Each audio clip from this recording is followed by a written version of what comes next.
जय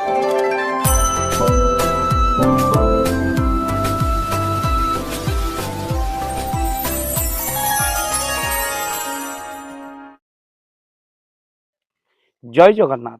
मु दिवाकर दास आपण मानक प्रणाम करुच्ची। आज सत्य हो चली मालिका मो माटीर ठाकुर जशवंत दास जे कि निजे प्रभु इच्छा अढ़ंग ग्राम ठाकुर मत रखिंट कही अढ़ंग ग्राम मत रखिल गोसई बाछी जशवंत नाम देल भावग्राही से जशवंत ठाकुर लिखिते आगत भविष्य को लक्ष्य कर कौन लिखिते आज सत्य होती जहाँ मालिका कहले शाल ग्राम जल भाविबे सकले मद्यपाने हेबे रत नारी पुरुष ए समान होइबे कहे दास जशवंत।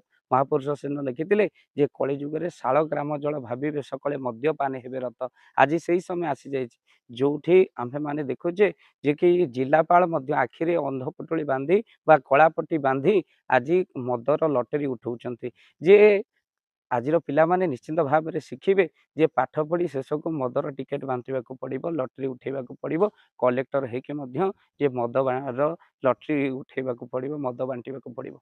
भक्त बंधु आज देखा गले महापुरुष लिखिते कहले शाल ग्राम जल भाविबे सकले मद्यपान हेबे रत।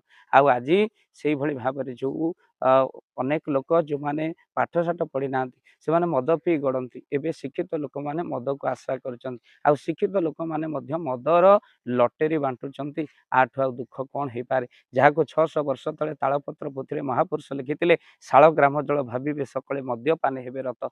जमी शाल ग्राम जल पीवाई वैष्णव मान भर प्रतियोगिता लगे आनंद खेली जाए आज मदर सेमती जहाँ को टिकेट मिली से आनंद गोटे गोटे जिले में महिला माने पाई मदर लटरी टिकेट आ जहाँ जाजपुर जिले में देखा मिली जहाँकि आज फ्रंट पेज रे बाहरी क्यों जगार क्यों मैंने पाइले मदर टिकेट बा मदर लटरी क्यों मानकर उठाण रे से टिकेट मिलला। आ भक्तबंधु जहाँ को देखला परे निश्चिंत भाव में दुख लगुच कष्ट लगुच जो सरकार मद बंद करियो बोली कही सत्ता को आसीथिला आज से मदर टिकेट बांटी चली मद दुकान पे लटरी उठाण कर चली जहाँ द्वारा आम मान भर एतिक आस लोक मान जो चाहिए परिवर्तन आ परिवर्तन हूँ आज या जे कि लोक मान भितर आज मदर बन्या जल सृष्टि होची। भक्तबंधु जी प्रतिश्रुति देते आम सरकार को आसिले मद बंद करूँ सी आज गाँ गाँ छक छक मद दुकान खोलुची जहाँ अत्यधिक दुख आ परिताप विषय कहीं लोक मैंने विकल्प चिंता करी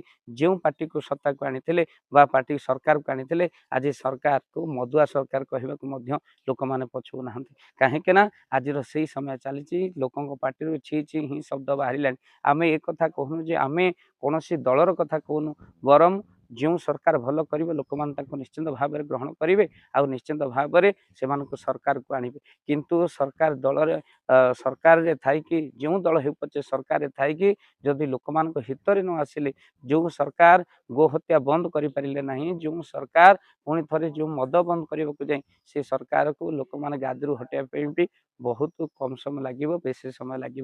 भक्त बंधु आज आपण मान कही रखापी चाहे पुनश्च महापुरुषंकर वाक्य सत्य है आउ एक पद आम मैंने रखू कहले मद्यपान करी टोकाए मातिबे थोके हेबे हणा हणी स्वार्थ सरी गले पादे फिंगी देबे कटुता कहिबे बाणी। भक्तबंधु कलिजुगे आज देखु जे कलिजुगर मनुष्य माने मद्यपान करी टोकाई मातिबे थोके हेबे हणाहणी आज आपण माने कहतु जो मैंने मद को आज सपोर्ट कर पुओ मद पी रास्तार गड़े आपन को भल लगे तो जो मैंने कहते मदरे राजकोष बढ़ुचे केते राजकोष क्षति होते परिवार छारकार होचे आपन जानिके दुख करेंगे। ए किछि दिन पूर्वर आम सोशल मीडिया रे वीडियो टे करते गोटे पिलाटे ता माँ पे मेडिसिन आने को जाइथिला जे कि पैरालिसिस जो माँ पड़ी हेले बाटरे गोटे मदुआ ड्राइवर द्वारा से एक्सीडेंट शिकार होता मदुआ ड्राइवर टी आगे बाड़ी देता गाड़ी आ जहाँ कि से पिलाटी किछि दिन आईसीयू रे रही मृत्युवरण करथिला आ ता माटी पैरालिसिस रे थिबा माटी झुरी झुरी ता पुओ को मध्य मरिथिला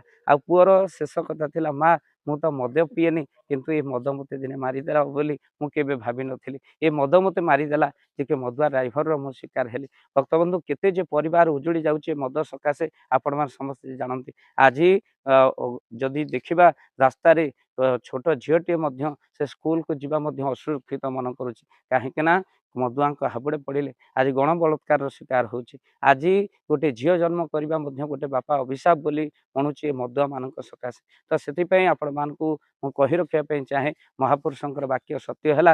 ଦିନେ ମହାପୁରୁଷ ଲେଖିଥିଲେ ମଦ ହେବ ମହାନଦୀର ଜଳ ଭଳି, ଅର୍ଥାତ୍ ଏବେ ମହାନଦୀର ଜଳ ଶୁଖିବାକୁ ବସିଲାଣି, ହେଲେ ମଦର ଚାଲିଛି ବନ୍ୟା। ଆଉ ଆଜି ସତ୍ୟ ହେଉଛି ମାଳିକା, ଯାହାକୁ ମହାପୁରୁଷ ଲେଖିଥିଲେ। ଆଉ ଆଜି ଦେଖନ୍ତୁ ମଦ୍ୟପାନ କରି ଟୋକାଏ ମାତିବେ, ଥୋକେ ହେବେ ହଣାହଣି, ସ୍ୱାର୍ଥ ସରିଗଲେ ପାଦେ ଫିଙ୍ଗିଦେବେ, କଟୁତା କହିବେ ବାଣୀ। ଆଜି ଆପଣମାନଙ୍କର ମାଳିକା ଅକ୍ଷର ଅକ୍ଷର ସତ୍ୟ। ଯେଉଁମାନେ କହୁଛନ୍ତି ମାଳିକା ମିଛ, ସେଇମାନଙ୍କ ପାଖରୁ ସେୟାର କରନ୍ତୁ ଯେଉଁମାନେ କହୁଥିଲେ ମାଳିକା ମିଛ। ଭକ୍ତବନ୍ଧୁ, କୌଣସି ଗବେଷକଙ୍କର ଗବେଷଣା ମିଛ ହୋଇପାରେ, କିନ୍ତୁ ମାଳିକା ସତ୍ୟ। ଆଜିର ପ୍ରମାଣ ଦେଖନ୍ତୁ, ଆଜି ଚାରିଆଡ଼େ ମଦ ଦୋକାନ ଖୋଲା ହେବ, ମଦ ହେବ ମହାନଦୀର ଜଳ, ଯାହାକୁ 600 ବର୍ଷ ତଳେ ତାଳପତ୍ର ପୋଥିରେ ମହାପୁରୁଷ ଲେଖିଥିଲେ। ଶାଳ ଗ୍ରାମ ଜଳ ଭାବିବେ ସକଳେ, ମଦ୍ୟପାନେ ହେବେ ରତ, ନାରୀ ପୁରୁଷ ଏ ସମାନ ହୋଇବେ, କହେ ଦାସ ଯଶୋବନ୍ତ। ଆଜି ମାଳିକା ସତ ହେଲା ଭକ୍ତବନ୍ଧୁ, ମଦ ହେଲା ମହାନଦୀର ଜଳ। ଭିଡ଼ିଓକୁ ସେୟାର କରନ୍ତୁ, ସେଇମାନଙ୍କ ମୁହଁରେ ନିଶ୍ଚିନ୍ତ ଭାବରେ କଳାବୁଳି ହେଇଯିବ ଯେଉଁମାନେ ମାଳିକାକୁ ମିଛ କହୁଛନ୍ତି। ଏ ପଦକୁ ଆମେ ଲେଖିଦେଇନୁ, ମହାପୁରୁଷ ସେବେ ଲେଖିଥିଲେ, ଆଉ ଏବେ ଆଖି ଆଗରେ ସତ ହେବାକୁ ଲାଗୁଛି।